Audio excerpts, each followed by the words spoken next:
Todos entendemos que la Biblia presenta a nuestro Señor Jesucristo en muchas maneras diferentes. Él es presentado como Mesías Rey, Él es presentado como un profeta, Él es presentado como el gran sumo sacerdote.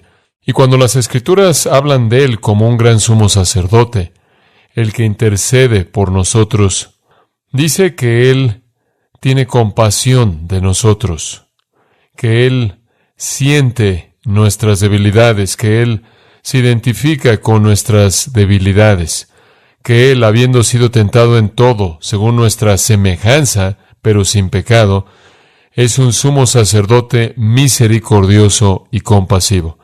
Otra manera de decir eso es que su deseo y su propósito y su ministerio consiste en confortarnos. E inclusive cuando Él envió al Espíritu Santo, Él envió al Espíritu Santo, quien es el Consolador, el Consolador.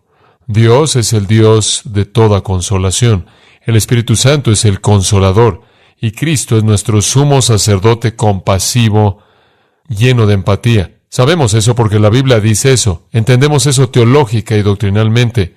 Pero de vez en cuando en el texto del registro del Evangelio, en donde seguimos la vida de Cristo, tenemos una oportunidad de ver una de sus características de una manera más bien fuerte y dramática. Ese es el caso del texto que tenemos frente a nosotros, comenzando en Juan 16, versículo 16. Aquí vemos a nuestro sumo sacerdote compasivo, lleno de empatía, el que lleva nuestras preocupaciones, el que siente nuestras cargas y nuestras debilidades, el que busca nuestro consuelo y nuestra paz y nuestro gozo. Y este no es simplemente algún deber para Él. Esto de hecho es una pasión en su corazón divino. El Señor busca el gozo de los suyos. Y eso es lo que fluye de este texto más bien sorprendente. Como usted sabe, la falta de esperanza es la agonía definitiva en el sufrimiento. Todos sufrimos, todos enfrentamos decepciones, sufrimiento, tenemos dificultades, cosas que son totalmente diferentes de lo que habíamos esperado, planeado.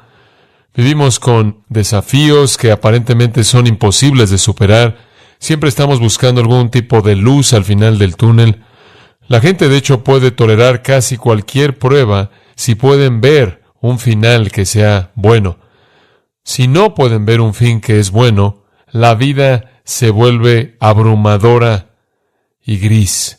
El libro de Proverbios lo expresa de esta manera.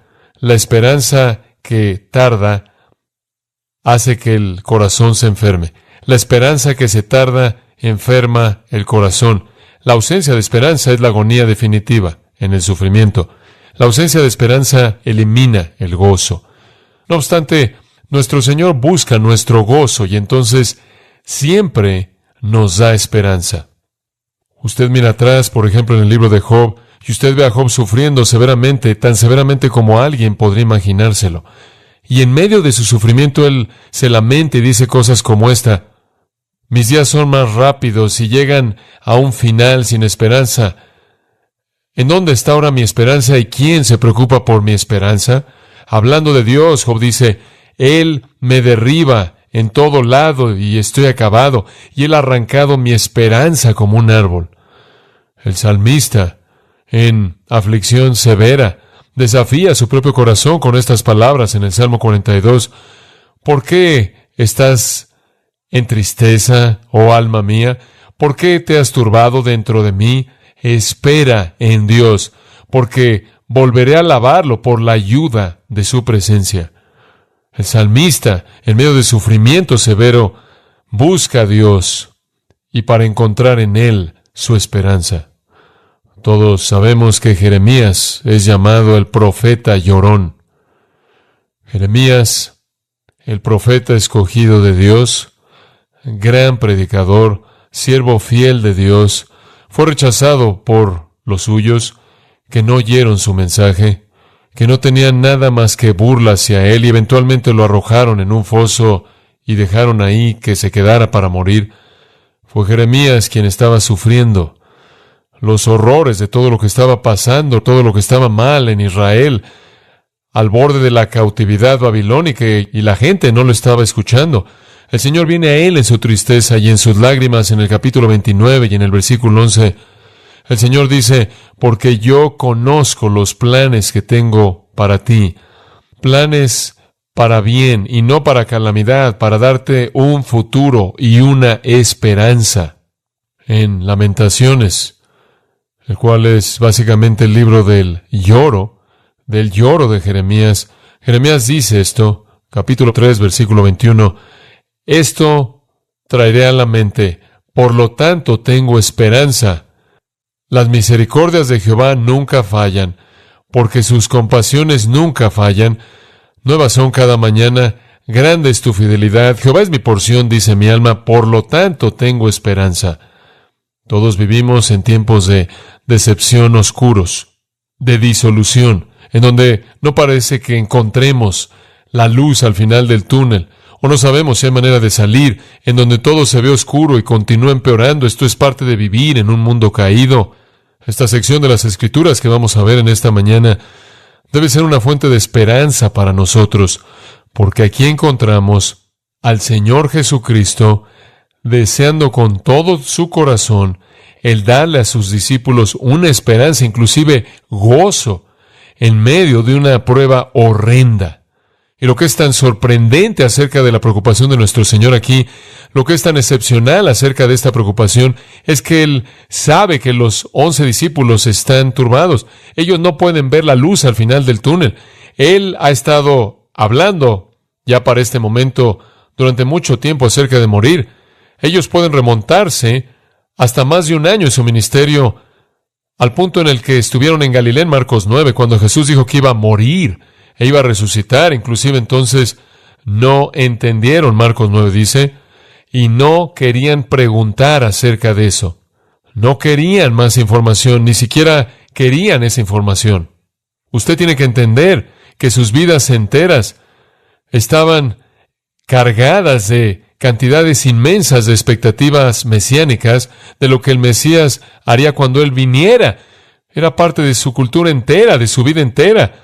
Y después fueron escogidos para ser con el que era el Mesías, lo cual simplemente intensificó, incrementó su expectativa de que Él establecería su reino, reinaría en Jerusalén, destruiría a sus enemigos, traería la salvación a Israel y establecería el reino. Pero Él comenzó a hablar acerca de morir, acerca de la muerte, y a detalle les dijo que Él sería arrestado y que sería golpeado y que le escupirían, inclusive sería levantado, crucificado. Él también les dijo que Él resucitaría. Pero iba en contra de esas expectativas tan fuertes, tan poderosas, que ellos no entendieron, ellos no podían recibirlas, y ellos no querían pedir más información porque no querían más información. Como resultado de esto, entre más se acercaron a la cruz en sí, más profunda se volvió su tristeza. Ya para cuando llegamos al jueves por la noche, en donde estamos en Juan 16, el jueves por la noche de la semana final de nuestro Señor en Jerusalén, el viernes Él será crucificado. Ahora estamos a un par de horas, a lo mucho, de su arresto en el huerto. E inmediatamente después de eso, el juicio falso en la oscuridad de la mañana y después su crucifixión el viernes.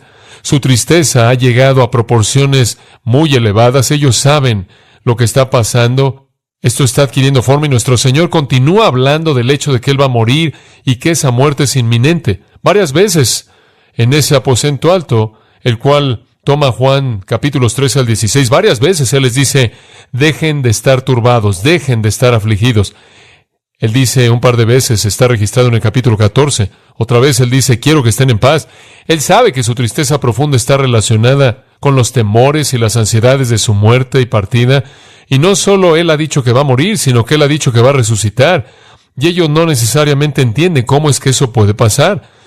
Y después Él también añade, los voy a dejar, y todo se ve tan oscuro. Todo está resumido en el capítulo 16, versículo 6, en donde nuestro Señor dice acerca de ellos que debido a que Él ha dicho estas cosas acerca de su muerte y partida, tristeza ha llenado vuestro corazón.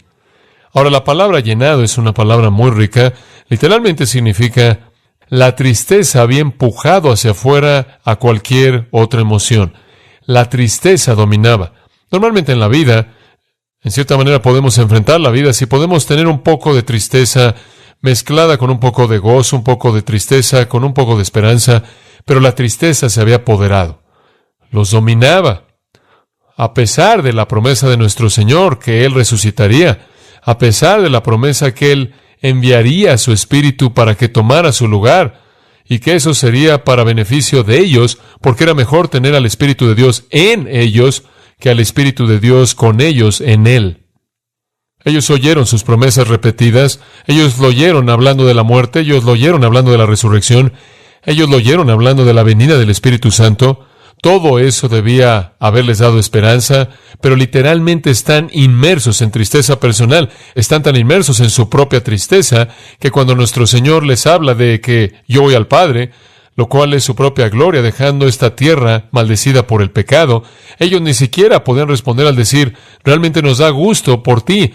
Ellos no podían sobrepasar su propia tristeza. Entonces, conforme esa noche llega a su cierre, en las últimas 2 horas, nuestro Señor tiene una carga en su corazón. Él les ha dicho todo lo que necesitan saber. No lo pueden procesar, no lo pueden asimilar, entonces están inmersos en tristeza. Y aquí vemos una ilustración sorprendente de la compasión y de la empatía de nuestro Señor, quien quiere darle gozo a estos hombres en medio de la tristeza de ellos. Y mantenga esto en mente. Estamos a la mitad de la noche, la medianoche ha pasado. Esto es ya en la profundidad de la oscuridad del viernes por la mañana. Ya para el domingo por la noche, el gozo de ellos regresará. Para el domingo por la noche, Él se aparecerá en algún aposento, en algún lugar. Él va a atravesar la puerta y ellos van a explotar de gozo.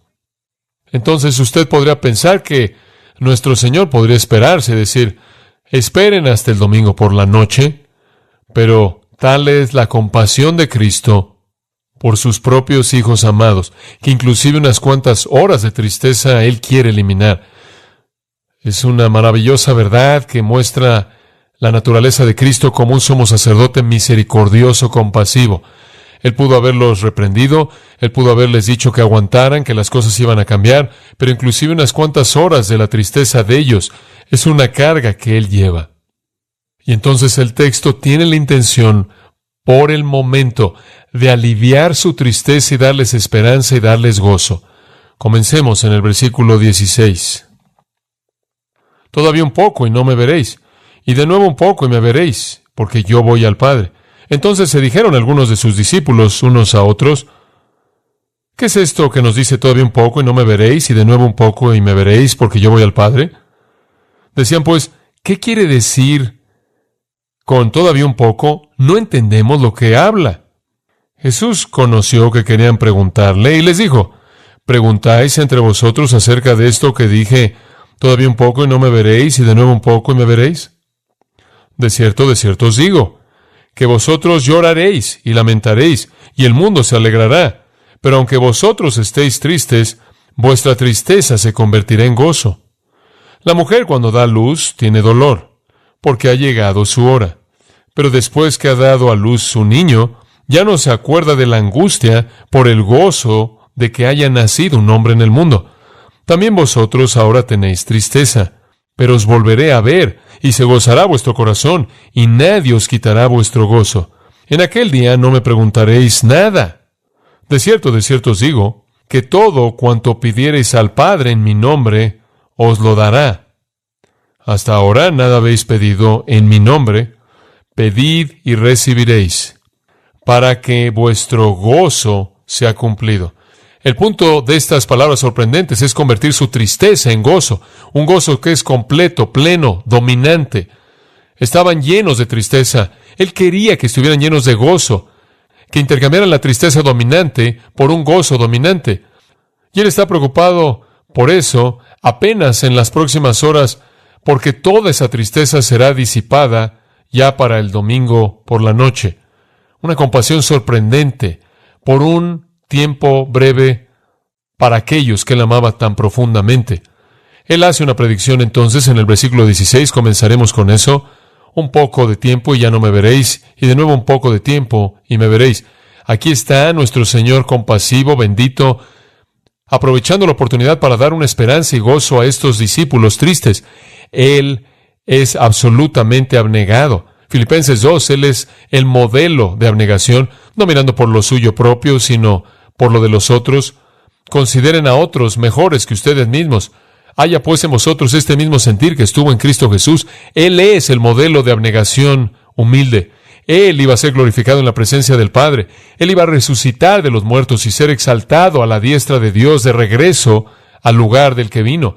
Él no tenía interés en eso, porque lo único que ellos podían ver era la realidad desde el punto de vista de su perspectiva egoísta. Vemos su amor abnegado, su humildad por estos discípulos egoístas. Él les da una esperanza y gozo. Ahora, ¿qué quiere decir Él al decir, todavía un poco y no me veréis, y de nuevo un poco y me veréis? Algunas personas dicen que Él está hablando de la resurrección. Él está hablando del hecho de que en unas cuantas horas, a partir de ahí, Él va a ser llevado a un juicio y Él va a salir de su presencia. Ellos, de hecho, huyen. Solo Pedro se queda cerca para ver las cosas y Juan está en la cruz. Entonces, ¿quiere decir Él que no lo van a ver hasta la resurrección? Bueno, Juan lo vio, Pedro lo vio. Entonces, eso realmente no se aplica a todos ellos. Otros creen que quizás Él no se refiere a la resurrección, quizás Él se refiere a la segunda venida. Ahora, hay todo un argumento que se presenta para el hecho de que nuestro Señor está diciendo, me van a ver cuando regrese en la gloria, pero eso realmente no es un poco de tiempo. Cuando Él dice un poco de tiempo y no me veréis, Él quiere decir un poco de tiempo. Pero si Él dice un poco de tiempo y me veréis, entonces ese poco de tiempo tiene que ser muy diferente de lo primero. Eso lo hace muy extraño, y de hecho no van a estar ellos ahí en la segunda venida. ¿A qué se refiere cuando Él dice un poco de tiempo y no me veréis, y de nuevo un poco de tiempo y me veréis? Y por cierto, Él había hablado así con mucha frecuencia. Allá atrás en el capítulo 7 Él dijo, estoy con ustedes un poco más de tiempo. Allá atrás en el capítulo 12, estoy con ustedes un poco de tiempo. Allá atrás en el capítulo 13, estoy con ustedes un poco de tiempo. Fue un tiempo breve su presencia ahí. Fueron 3 años, fueron meses, fueron semanas, fueron días, y ahora son tan solo horas. ¿Pero de qué está hablando cuando dice, entonces me veréis? La respuesta viene en el versículo 17. Los discípulos recitan en sus propias mentes, este es un soliloquio o conversación privada. En cierta manera están cuchicheando el uno al otro. ¿Qué es esto que nos está diciendo un poco de tiempo y no me veréis? Y de nuevo un poco de tiempo y me veréis. Y porque voy al Padre, lo cual significa que Él dijo eso también. Entonces ahí está la clave. Me veréis porque voy al Padre, no porque resucito de los muertos, no porque regreso del cielo, sino que me veréis porque voy al Padre. Pero cuando vayas al Padre vas a ser invisible. Cuando vayas al Padre, esa es tu ascensión. Esos son 40 días después de la resurrección, cuando el Señor, según Hechos 1, ascendió al cielo. ¿Qué quieres decir con te veremos cuando vayas al Padre? Regresa al capítulo 16, versículo 5, y ahí tiene la respuesta. Antes había dicho, ahora voy a Él que me envió, voy al Padre. Deténgase en ese punto. Voy y después vaya al versículo 7. Pero os digo la verdad, es para vuestro beneficio que me vaya, porque si no me voy, el que os ayude, el Espíritu Santo, el Consolador, no vendrá a vosotros, pero si me voy, lo enviaré a ustedes. ¿Está entendiendo eso? Si me voy, enviaré al Espíritu Santo a ustedes. Entonces lo que Él quiere decir aquí es un poco de tiempo y no me verán ya, porque ascenderé a mi Padre. Y un poco después me verán, porque vendré en la forma del Espíritu Santo. Esa es la única interpretación posible debido a sus palabras al final del versículo 17, porque voy al Padre. De regreso en el capítulo 14, versículo 17, la misma afirmación. El Espíritu de verdad, a quien el mundo no puede recibir, porque no lo ve o lo conoce, pero vosotros lo conocéis porque Él permanece con vosotros y estará en vosotros. Después esto en el versículo 18, no os dejaré como huérfanos, yo vendré a vosotros. Después de un poco de tiempo el mundo ya no me verá, pero ustedes me verán, porque yo vivo, vosotros también viviréis. ¿Qué quiere decir cuando Él dice vendré a vosotros? Él quiere decir vendré a vosotros en la forma del Espíritu de verdad. No los dejaré como huérfanos. Es lo mismo. Él dice regresaré y estaré con ustedes y me quedaré con ustedes en la forma del Espíritu Santo. Esta es una gran afirmación trinitaria, el Hijo, el Padre y el Espíritu, 3 en 1. Ese es el punto central de nuestro Señor en esa sección. Observe de nuevo el capítulo 16, versículo 13. Cuando el Espíritu de verdad venga, ¿qué es lo que Él va a hacer? Versículo 14. Él me glorificará. Tomará todo lo que es mío y os lo revelará. Todas las cosas que el Padre tiene son mías. Por lo tanto, dije que Él toma lo mío y os lo revelará a ustedes. Entonces, lo que nuestro Señor quiere decir es un poco de tiempo, considerando inclusive esa noche, no me veréis. Después me verán. Lo que Él quiere decir con eso es, me verán de una manera en la que no me han visto antes en la venida del Espíritu Santo. El propósito del Espíritu Santo es hacer que Cristo esté presente y que sea el que reside en la vida de todo creyente. Esa es la razón por la que es llamado el Espíritu de Cristo. Romanos 8 dice, si alguno no tiene el Espíritu de Cristo, no es de Él. Entonces Jesús está hablando de la dispensación del Espíritu Santo, durante la cual el Espíritu de Cristo despliega las promesas y glorias de Cristo, cumple todas las promesas y dones que Cristo le prometió a los suyos en sus vidas y en la iglesia. Nos da también, como vimos, las Escrituras.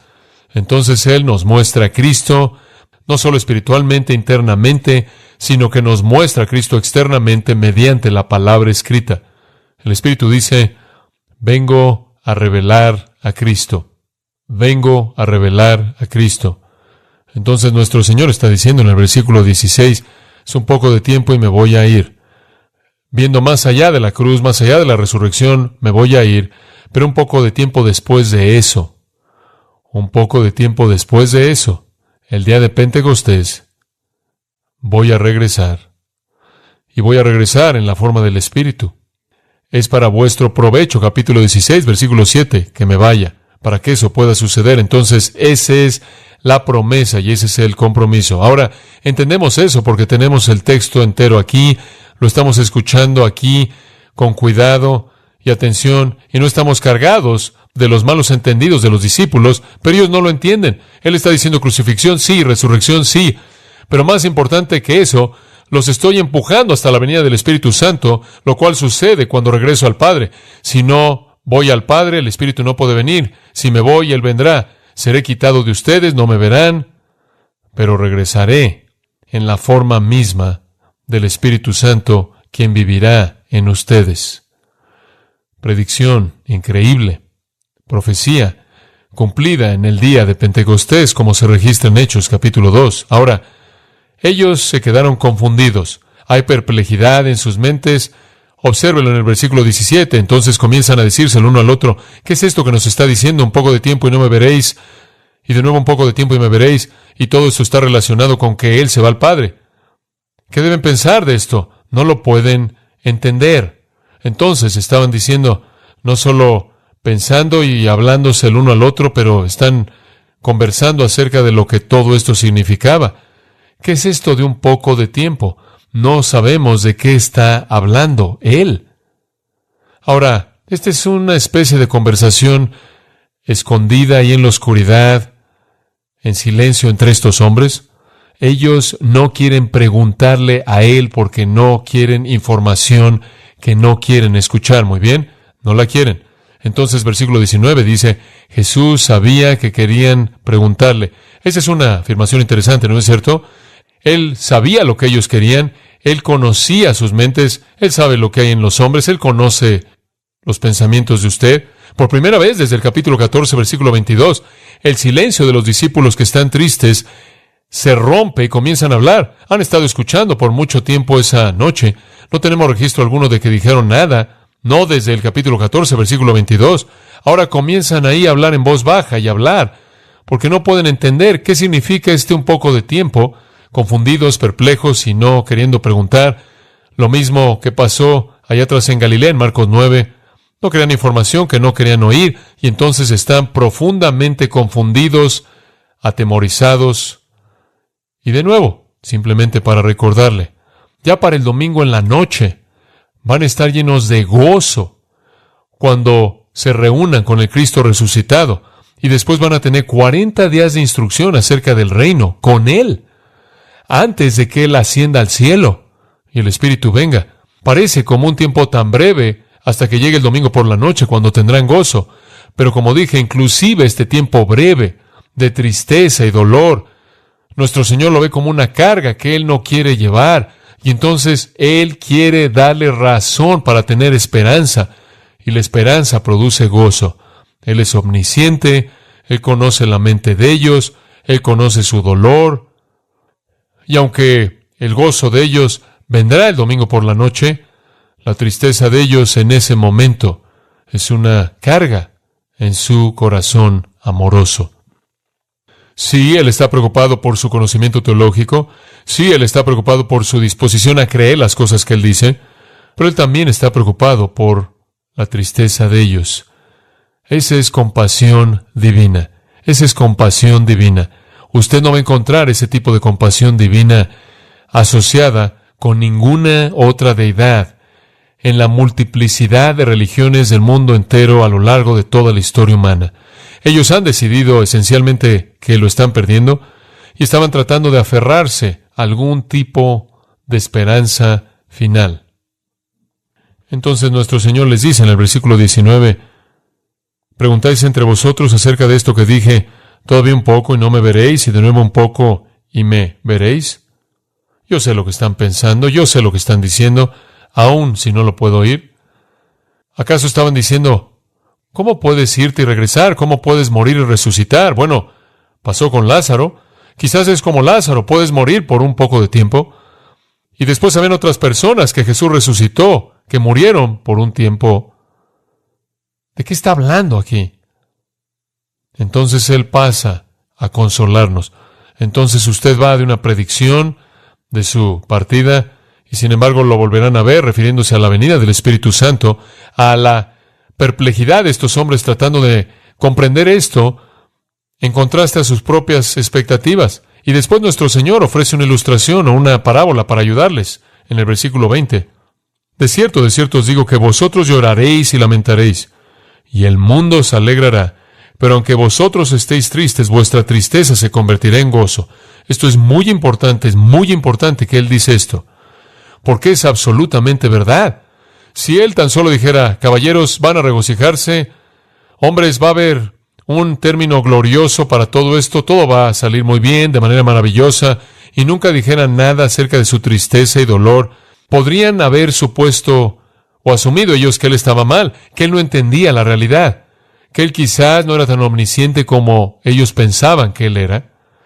Entonces Él les dice que van a llorar y se van a lamentar mientras que el mundo se regocija, porque eso es exactamente lo que va a pasar. Eso es exactamente lo que se va a llevar a cabo en cuestión de unas cuantas horas. Cuando Él es arrestado, ellos corren, ellos huyen. Y huyen al nivel más elevado de sus tristezas y temores. Ellos lloran, ellos se lamentan. Inclusive María, Juan 20:11, inclusive en la tumba está llorando con las mismas lágrimas que los discípulos de nuestro Señor habían estado derramando.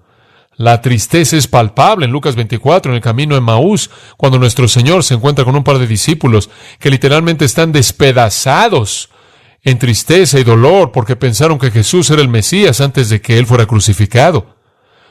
Entonces nuestro Señor, fortaleciéndolos para los momentos de su tristeza, para que no fueran una sorpresa que los hiciera pensar que Él realmente no sabe lo que está pasando. Él dice, de cierto os digo, 25 veces en el Evangelio de Juan, usted lo tiene en el griego, amén, amén, traducido de cierto os digo, verdaderamente, o así es, o con toda certeza, sería otra manera coloquial de traducirlo, esto va a pasar. Y Juan usa de cierto tantas veces porque Juan está enseñando la verdad en contraste de lo que se les había enseñado, y entonces él enfatiza, esto es verdad, en contraste a los errores del judaísmo apóstata. Esto es solemne, esto es serio. Les estoy diciendo, van a llorar, les va a doler, van a estar en tristeza, el mundo va a regocijarse, el mundo va a tener una fiesta cuando esté en la cruz.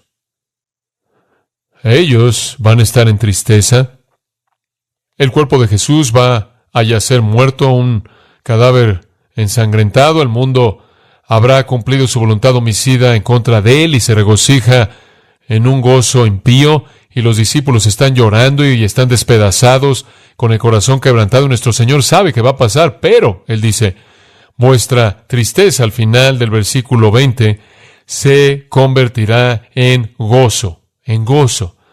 El gozo es la meta, el gozo es el objetivo. De hecho, estoy convencido de que así es como todo cristiano debe vivir cada día de su vida. El gozo debe caracterizar nuestras vidas. Es una afirmación maravillosa. Aquello que los había llevado a la profundidad de la tristeza haría que se regocijaran. No es que un acontecimiento le da a usted tristeza y otro acontecimiento le da a usted gozo, sino que es ese acontecimiento mismo que trajo la tristeza, será el acontecimiento mismo que trae el gozo. Y eso será el caso mirando hacia adelante en toda la historia redentora. El acontecimiento, la cruz, que trajo la tristeza, en retrospectiva, después de la resurrección, ellos mirarán atrás y es la fuente de gozo. Como usted sabe, no tenemos himnos en nuestro himnario de tristeza ciega, sin esperanza, de muerte. Pero tenemos himnos interminables de gozo que se remontan a la cruz. Aquello que fue la causa de la tristeza más grande para los discípulos se convirtió en la fuente del gozo más elevado.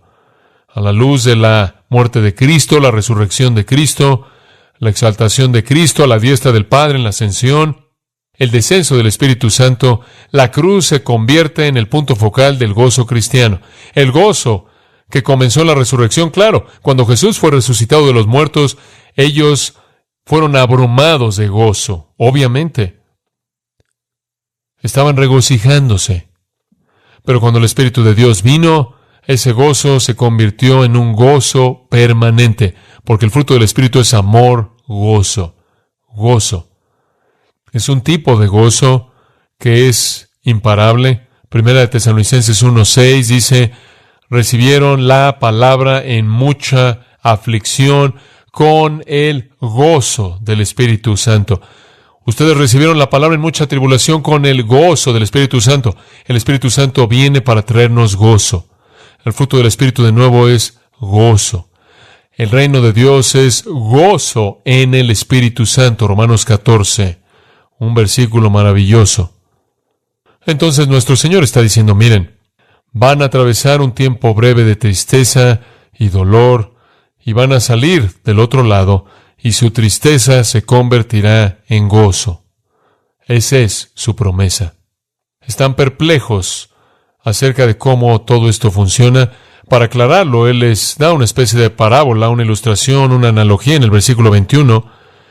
La mujer cuando da a luz tiene dolor, porque ha llegado su hora. Eso, claro, fue parte de la maldición. ¿Se acuerda ya atrás en Génesis 3 por el pecado de Eva? Las mujeres fueron maldecidas al tener que sufrir dolor, al dar a luz a los hijos para recordar la agonía de el pecado. La mujer cuando da a luz tiene dolor porque ha llegado su hora, pero después que ha dado a luz un niño ya no se acuerda de la angustia por el gozo de que haya nacido un hombre en el mundo.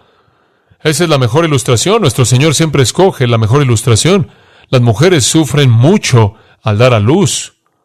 Ciertamente sufren en maneras en las que los hombres no sufren, me imagino, eso es seguro. He estado ahí para ver el sufrimiento de primera mano.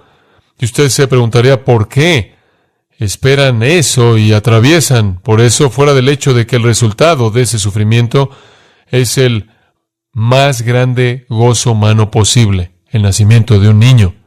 Tristeza, dolor, angustia, produce gozo abundante. El mismo acontecimiento que trae el dolor, trae el gozo, esa es la ilustración. Entonces, nuestro Señor está diciendo, el acontecimiento mismo que les causará la tristeza más profunda, se convertirá en el acontecimiento que les trae el gozo más grande. Porque a partir de ese acontecimiento, dará a luz su salvación. Versículo 22, por tanto, ustedes también tienen tristeza ahora, pero os volveré a ver. Eso es tan maravilloso. Allá atrás antes dijo en el versículo 19, me volverán a ver en el Espíritu Santo. Pero aquí Él dice, yo los volveré a ver. Lo cual quiere decir que el Espíritu de Cristo, quien viene a nosotros, tiene una comunión con nosotros. Nosotros recibimos su presencia. Él recibe nuestra presencia.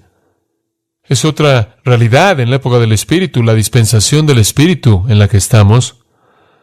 En un sentido somos indivisibles, inseparables de Cristo.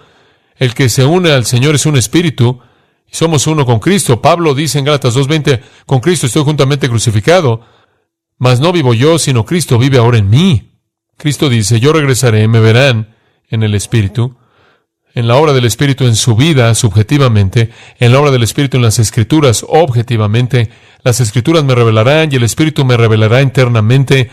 Las Escrituras son la revelación externa objetiva de Cristo que el Espíritu trae, y el Espíritu en nosotros se convierte en el maestro, el intérprete de las Escrituras, la unción de Dios que nos enseña lo que las Escrituras significan, y ese es el ministerio subjetivo del Espíritu en nosotros, y ese es Cristo en nosotros. Este es el misterio de la Trinidad. Y cuando Él viene, Él dice, no solo me verán en la palabra, no solo me verán subjetivamente vivo en ustedes, dándoles la capacidad, iluminándolos, sino que yo los veré, como si dijera, yo estaré a cargo de su vida, viéndolos, por así decirlo, desde adentro. Sorprendente. Y cuando eso sucede, cuando yo regrese y establezca mi residencia, su corazón se regocijará. Esa es la característica clave de la salvación cristiana.